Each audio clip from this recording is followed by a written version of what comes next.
며칠 전에 제주도에서 온 분이에요. 아들이 50이 넘었는데 폐인이 됐대요. 그 계기를 이야기하는데 이 아들이 한 10년 전에 갑자기 신통력이 생겼대요. 엄청난 신통력. 한번 들어보세요. 사람이 점 보러 오잖아요. 그러면 앉아있는데 이름 적어요. 나이도 적어요. 생년월일도 그대로 적어요. 물어보지 않고 그대로 적어요. 나 이런 신통력을 들어본 적이 없거든. 그리고 피지 않는 장미꽃이 있는데 편하면 이렇게 편대요. 오므라져라면 오므라진대요. 도수까지 부린 거예요. 그리고 또 보일러가 고장나서 겨울에 추운데 보일러를 고쳐야 되는데 가만히 있으라고 하면서 보일러를 저절로 돌아가게 만들더래요. 직접 부모가 얘기한 거예요. 본인이 얘기한 거 아니에요. 부모가 얘기한 거예요.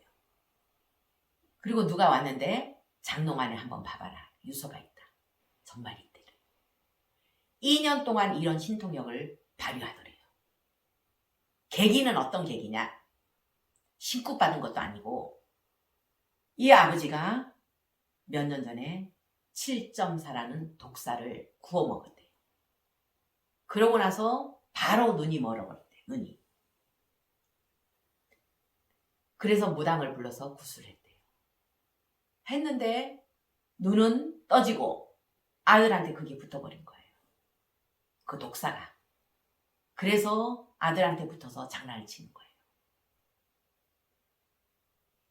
그리고 이렇게 뱀이 사람 속에 붙으면 신통력이 대단한 경우를 많이 봤어요. 이 아들이 어떻게 됐냐?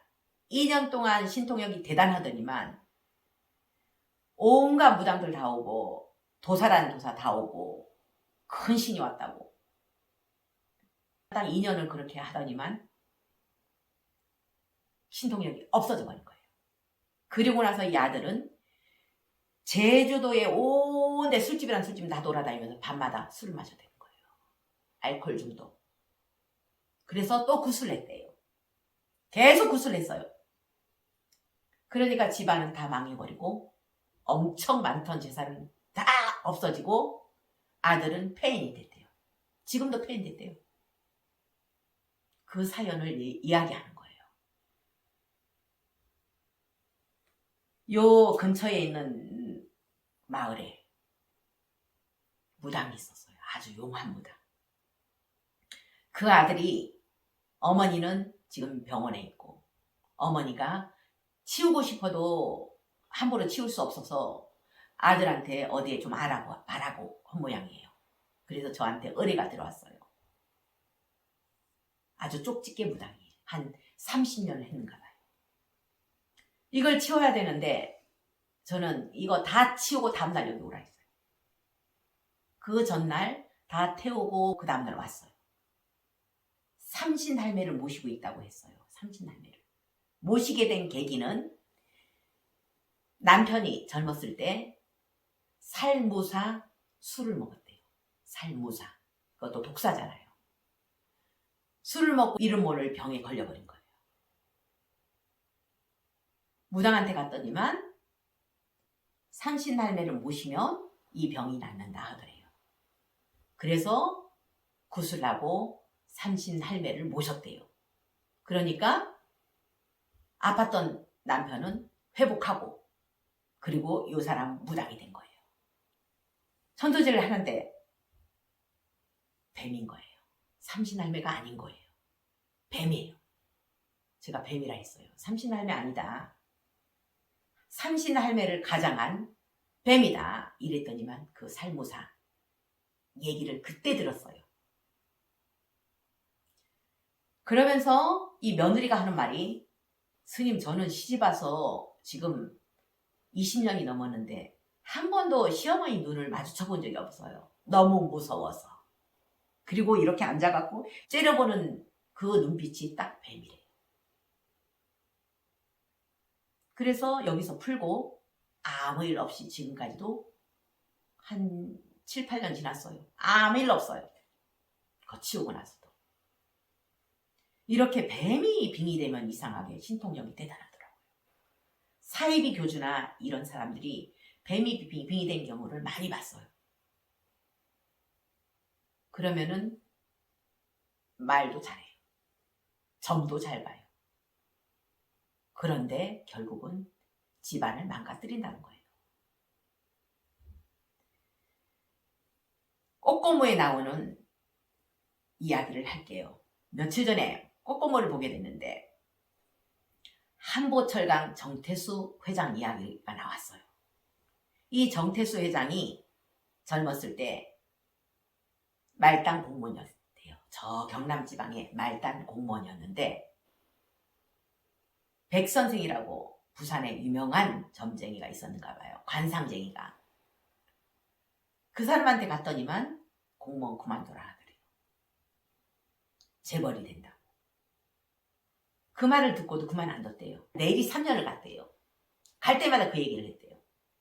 그만두라고. 재벌이 된다고. 그래서 그 말을 듣고 토가 많으니까 땅하고 관련된 일을 해라. 이렇게 얘기했는가 봐요. 그래서 그때부터 땅을 사고 아파트를 짓고 건설업을 한 거예요. 그러면서 하는 사업마다 다 대박이 터져갖고 재벌이 된 거예요. 50 초반에 시작해서 재벌이 됐는데 이 사람이 욕심을 내지 말아야 되는데 근데 그 욕심내는 건 못 보는가 봐요. 점쟁이들이. 먼 미래는 못 보는가 봐요. 사업 확정한다고 엄청나게 욕심을 내가지고 이 은행 저 은행에서 대출을 받아서 그것도 뇌물 매겨서 대출을 엄청나게 받은 거예요. 그래서 당진에 한보철강을 짓게 된 거예요. 나중에 보니까 한보철강이라는 회사는 전부 빚인 거예요. 그것도 조단위 그런 빚으로 지어진 게 한보철강이에요. 1년에 이자가 한 5천억이었대요. 5천억 이상을 이자로 나가니까 버티겠어요? 나중에 이게 밝혀진 거예요. 빚으로 지어졌다 해가지고. 외국계 자본들이 한보철강이 빚더미로 됐다는 그런 거를 알고 바로 자본을 다 빼버린 거예요. 그리고 나서 IMF가 터진 거예요. 그때 IMF가 터지게 만든 게 바로 한보철강 정태수 회장이라고 꼬꼬무에 나와요. 만약에 이 정태수 회장이 점쟁이한테 가지 않았다면 우리나라는 IMF가 터졌을까요? 안 터졌겠죠. 그 많은 사람들이 자살하고 고통을 당했을까요? 아니겠죠. 이런 점쟁이나 무당이나 이런 사람들은 악육가예요. 악육. 악육가는 뭐냐? 인간의 불행을 즐겨요. 욕심이 많아요. 집착이 많아요. 그래서 이렇게 우리나라가 완전히 박살이 난 게 이 사람 한 사람 때문이에요.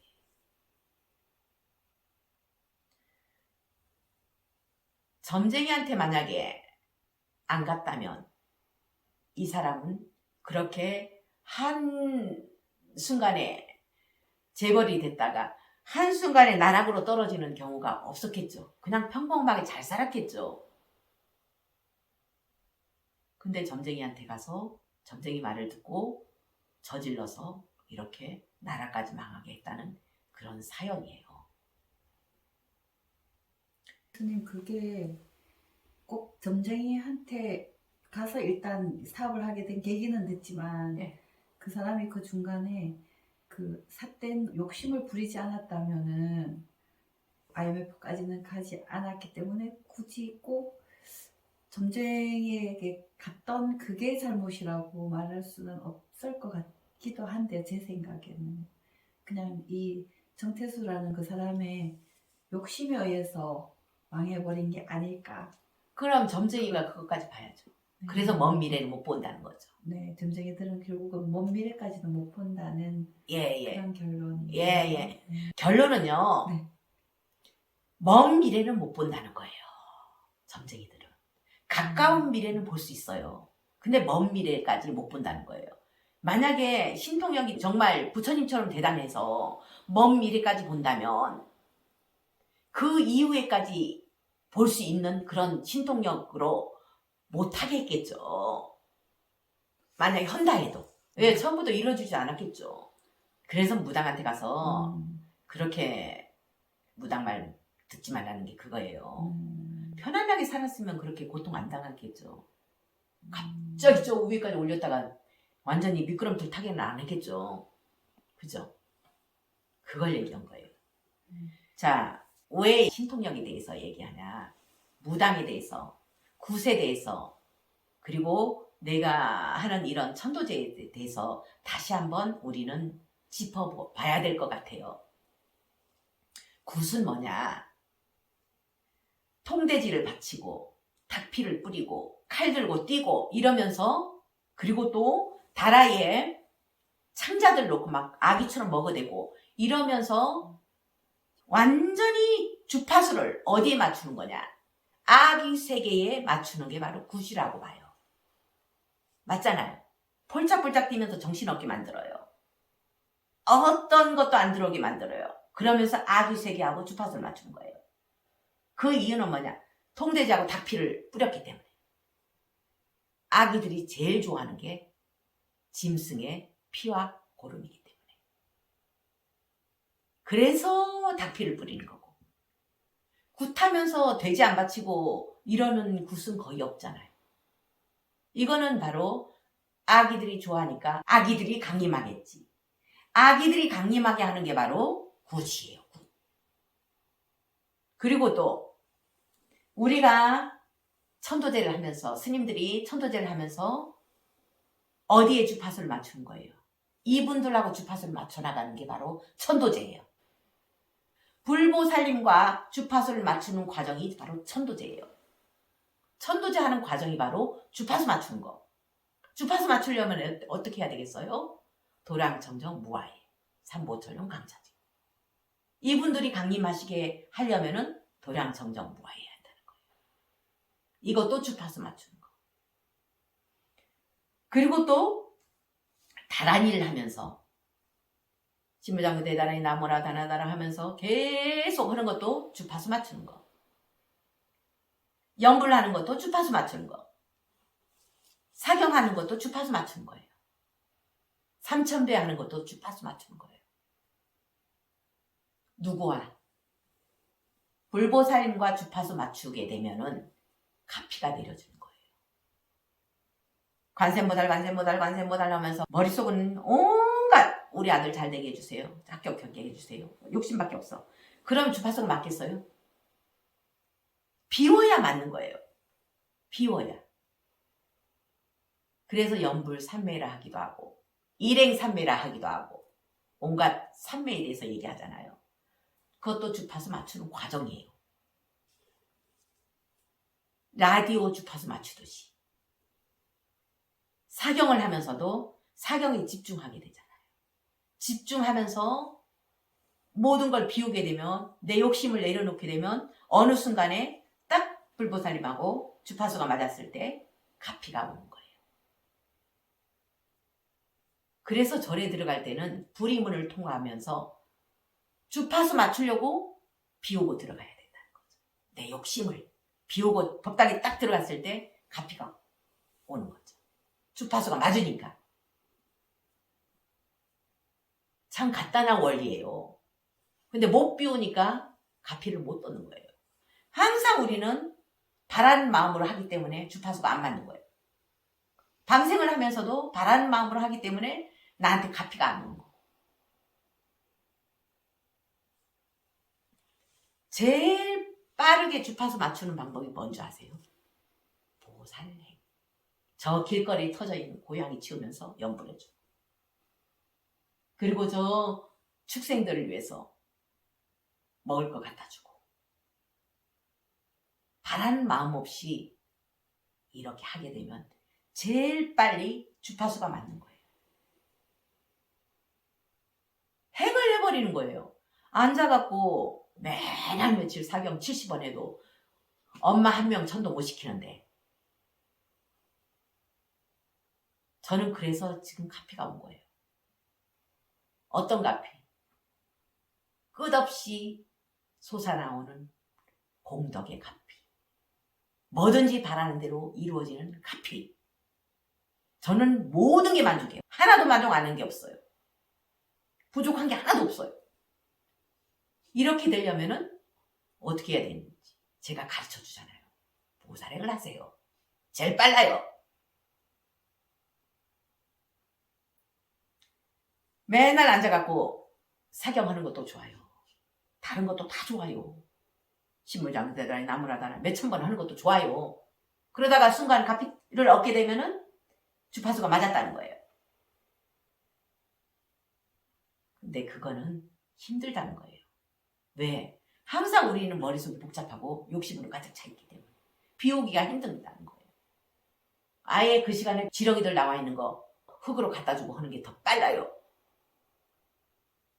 이 지렁이 입장 생각해서 그게 더 빠르다는 거예요. 내가 저 입장이면 어떨까를 생각하고 행을 하면 그게 보살의 마음이라는 거예요. 이럴 때 내가 바라는 대로 원하는 대로 가피가 온다는 거예요. 저 말벌 방생했을 때 그때 완전히 저는 딱 주파수가 맞아버린 거예요. 모든 게 이루어졌잖아요. 그 순간에. 기도의 원리, 가피의 원리는 바로 이거예요. 주파수 맞추는 거. 신통력에 속지 마시고 무당 찾아다니지 마시고 구태갖고 저 아기 세계하고 주파수를 맞추지 말고 보살행의 주파수를 맞추게 되면 보살세계, 극락세계와 주파수가 항상 맞아있기 때문에 원하는 대로 바라는 대로 되는 거예요. 무당한테 가서 구태봐요. 조금 줘요. 조금 사탕 줘요. 그 다음 더하게 만들어요. 아까 얘기한 제주도 그 집처럼 다 망하게 하죠. 그게 바로 아기 세계가 원하는 거기 때문에, 그게 바로 인간의 불행을 원하기 때문에. 우리는 살아가면서 어떨 때는 보살의 마음을 냈다가 어떨 때는 아기의 마음을 냈다가 어떨 때는 짐승의 마음을 냈다가 이렇게 왔다 갔다 하잖아요. 하나로 통일하세요. 어떻게? 보살의 세계와 맞추는 연습. 이게 바로 행복해지는 비결입니다.